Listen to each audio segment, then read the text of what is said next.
ನಮಸ್ಕಾರ, ಪುಷ್ಪ ಕನ್ನಡ ಕುಕಿಂಗ್ ಚಾನಲ್ಗೆ ಸ್ವಾಗತ. ಇವತ್ತು ತುಂಬಾ ಟೇಸ್ಟಿಯಾಗಿ ಬ್ರೇಕ್ಫಾಸ್ಟ್ಗೋಸ್ಕರ ಹೆಲ್ದಿಯಾಗಿರೋ ರವೆ ರೊಟ್ಟಿ ಮಾಡಿ ತೋರಿಸ್ತಾ ಇದ್ದೀನಿ. ಕಡಿಮೆ ಟೈಮ್ನಲ್ಲಿ ತುಂಬಾ ಸುಲಭವಾಗಿ ಮಾಡ್ಕೋಬಹುದು. ಬನ್ನಿ ಫ್ರೆಂಡ್ಸ್, ತುಂಬಾ ಟೇಸ್ಟಿಯಾಗಿ ರವೆ ರೊಟ್ಟಿ ಹೇಗೆ ಮಾಡೋದು ಅಂತ ನೋಡೋಣ. ನಾನಿಲ್ಲಿ ಸುಮಾರು 250 ಗ್ರಾಮ್ ಆಗುವಷ್ಟು ಬಾಂಬೆ ರವೆ ತೊಗೊಂಡಿದ್ದೀನಿ. ಇದರಲ್ಲಿ 2ರಿಂದ 3 ಜನರಿಗೆ ಆಗುವಷ್ಟು ರವೆ ರೊಟ್ಟಿ ಮಾಡ್ಕೋಬಹುದು.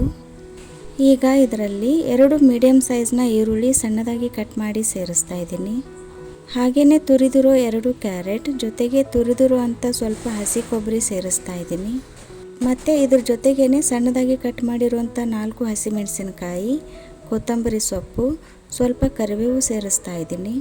ಕೊನೆಯದಾಗಿ ಸ್ವಲ್ಪ ಮೊಸರು ಮತ್ತು ರುಚಿಗೆ ತಕ್ಕಷ್ಟು ಉಪ್ಪನ್ನು ಸೇರಿಸ್ತಾ ಇದ್ದೀನಿ. ಈ ಎಲ್ಲ ಪದಾರ್ಥಗಳನ್ನು ರವೆ ಜೊತೆಗೆ ಇಷ್ಟೇ ಪ್ರಮಾಣದಲ್ಲಿ ಸೇರಿಸಬೇಕು ಅಂತೇನಿಲ್ಲ, ಸ್ವಲ್ಪ ಹೆಚ್ಚು ಕಡಿಮೆ ಸೇರಿಸ್ಕೊಂಡ್ರೂ ನಡೆಯುತ್ತೆ. ಎಲ್ಲ ಪದಾರ್ಥಗಳನ್ನು ಸೇರಿಸ್ಕೊಂಡ ನಂತರ ಮೊದಲಿಗೆ ಎಲ್ಲನೂ ಚೆನ್ನಾಗಿ ಒಮ್ಮೆ ಮಿಕ್ಸ್ ಮಾಡ್ಕೊಳ್ಳಿ. ನಂತರ ಸ್ವಲ್ಪ ನೀರನ್ನು ಸೇರಿಸ್ತಾ ಸ್ವಲ್ಪ ಮೆತ್ತಗೆ ಕಲಿಸ್ಕೋಬೇಕು. ಮೆತ್ತಗೆ ಅಂದರೆ ಕೈಯಿಂದ ಸ್ವಲ್ಪ ಒತ್ತಿದ್ರೆ ಅಗಲ ಆಗುವಷ್ಟು ಮೆತ್ತಗೆ ಕಲಿಸ್ಕೋಬೇಕು.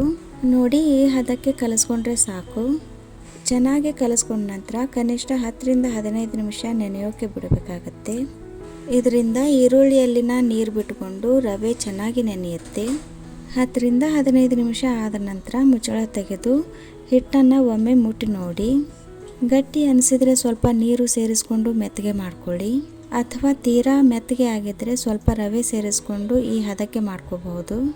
ಈಗ ಕಲಿಸ್ಕೊಂಡಿರುವಂಥ ಹಿಟ್ಟು ಚೆನ್ನಾಗಿ ನೆಂದಿದೆ.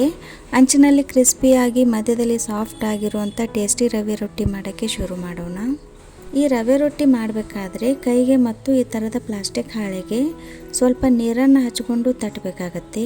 ಕೈಗೆ ನೀರು ಹಚ್ಚಿಕೊಂಡು ಹಿಟ್ಟನ್ನು ಮುಟ್ಟೋದ್ರಿಂದ ಹಿಟ್ಟು ಕೈಗೆಲ್ಲ ಅಂಟೋದಿಲ್ಲ.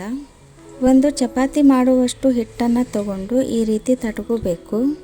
ಈ ಥರ ಸ್ವಲ್ಪ ಎಷ್ಟು ಸಾಧ್ಯ ಆಗುತ್ತೋ ಅಷ್ಟು ತೆಳುವಾಗಿ ತಟ್ಕೊಂಡು ಕಾದಿರೋ ಹಂಚಿಗೆ ಸ್ವಲ್ಪ ಎಣ್ಣೆಯನ್ನು ಸಿಡಿಸಿ ರೊಟ್ಟಿ ಹಾಕಿ. ರೊಟ್ಟಿ ಹಾಕಿದ ನಂತರ 2 ಕಡೆಗೂ ಸ್ವಲ್ಪ ಎಣ್ಣೆ ಹಚ್ಚಿ ಚೆನ್ನಾಗಿ ಬೇಯಿಸ್ಕೊಂಡು ತೆಗೆದ್ರೆ ಟೇಸ್ಟಿಯಾಗಿರೋ ರೊಟ್ಟಿ ಬ್ರೇಕ್ಫಾಸ್ಟ್ಗೆ ರೆಡಿ ಆಗುತ್ತೆ. ಇಲ್ಲಿ ಪ್ಲಾಸ್ಟಿಕ್ ಹಾಳೆ ಬದಲಿಗೆ ಹೋಳಿಗೆ ಪೇಪರ್ ಇಲ್ಲವೇ ಕಾಟನ್ ಬಟ್ಟೆ ಕೂಡ ಯೂಸ್ ಮಾಡ್ಕೋಬಹುದು. ಇದೇ ರೀತಿ ಎಲ್ಲ ರವೆ ರೊಟ್ಟಿಗಳನ್ನು ಮಾಡಿಕೊಂಡು ಹಾಗೇ ತಿನ್ಬಹುದು. ಇದರಲ್ಲಿ ಉಪ್ಪು, ಹುಳಿ, ಖಾರ ಎಲ್ಲವೂ ಪರ್ಫೆಕ್ಟಾಗಿ ಇರೋದ್ರಿಂದ ಇದ್ರ ಜೊತೆಗೆ ಪಲ್ಯ, ಸಾಂಬಾರು ಏನೂ ಬೇಕಾಗಲ್ಲ. ಬೇಕು ಅನಿಸಿದರೆ ಮಾತ್ರ ಇದ್ರ ಜೊತೆಗೆ ಕಾಂಬಿನೇಷನ್ ಆಗಿ ಕೊಬ್ಬರಿ ಚಟ್ನಿ ಮಾಡ್ಕೋಬಹುದು. ಬ್ರೇಕ್ಫಾಸ್ಟ್ಗೆ ಪರ್ಫೆಕ್ಟ್ ಆಗಿರುವಂಥ ಈ ರವೆ ರೊಟ್ಟಿ ಬೆಳಗ್ಗೆ ಸಿಗೋ ಕಡಿಮೆ ಟೈಮ್ನಲ್ಲಿ ಸುಲಭವಾಗಿ ಮಾಡ್ಕೋಬಹುದು. ಖಂಡಿತ ಈ ವಿಧಾನದಲ್ಲಿ ಒಮ್ಮೆ ಮಾಡಿ ನೋಡಿ, ಖಂಡಿತ ನೀವು ಇಷ್ಟಪಡ್ತೀರಾ. ಹಾಗೆಯೇ ಈ ರೆಸಿಪಿ ನಿಮಗೆ ಇಷ್ಟ ಅನಿಸಿದರೆ ಒಂದು ಲೈಕ್ ಮಾಡಿ, ನಿಮ್ಮ ಫ್ರೆಂಡ್ಸ್ ಮತ್ತು ರಿಲೇಟಿವ್ಸ್ಗಳಿಗೆ ಶೇರ್ ಮಾಡಿ, ಕಮೆಂಟ್ ಮಾಡಿ ಮತ್ತು ಸಬ್ಸ್ಕ್ರೈಬ್ ಮಾಡಿ. Keep watching and thank you.